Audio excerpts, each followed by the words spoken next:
Lino ly'essomero lya Faith High School erisangibwa mu Aliwali North East Cape, South Africa. Omusasi waffe Josephat Seguya alikyaliddeko gye yasanze Bishop Joseph Maria Kizito ow'essaza lya Aliwali North n'amuyitamu emigaso gy'okutwala omwana mu ssomero eri n'okusomera mu South Africa.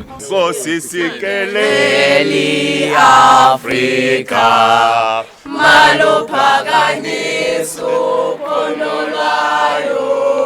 Bishop Kizito ng'ali ku lukiiko olufuzi olw'essomero eri agamba nti omwana asomedde South Africa aba asobola okukolera mu nsi endala ez'amaanyi kubanga ne South Africa y'amaanyi naddala mu bya tekinologiya. Omwana bw'aba asomedde wano mu bulamu bwonna ajja kuba ali ready.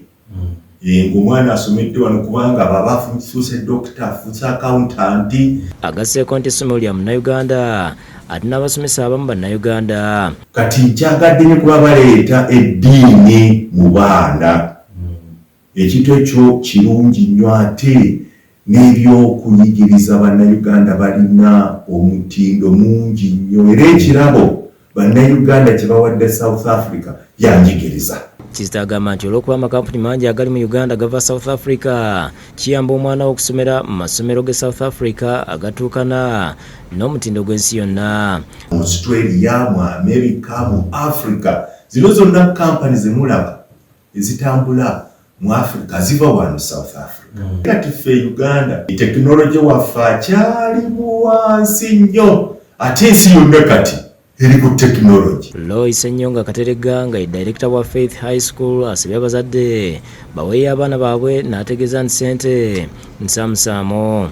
Bannayuganda muleeta abaana mu ssomero lino, fees zisoboka, tukubireko ku nnamba ezo tubabuulire details zonna n'emitendera gye munaayitamu, mwe muli tiketi, mwe muli visa, mwe muli byonna. Alaze ebisolo by'abaana abava ebweru wa South Africa n'ababeera South Africa nga tebaagala kuva waka. Basula muno bava ku ssomero kumpi nnyo wali, batambula ne bagenda ku ssomero ne bakomawo. Ku gy'ebisale naye agambye nti bisaamusaamu n'alambika ku ngeri gy'ofuna visa. Yitira ku nnamba zino, tandika ne koodi ya South Africa eri +27 olyoka oteekeko ennamba 82702894. Josephat Seguya yakusakidde gweno ku Bukedde South Africa mu Africa yeyina amasomero agasinga ne kuddako Uganda kuba ne ekonomi era South Africa yesinga, so oba ku muzuuli. Nze ndi Josephat Seguya wano e South Africa.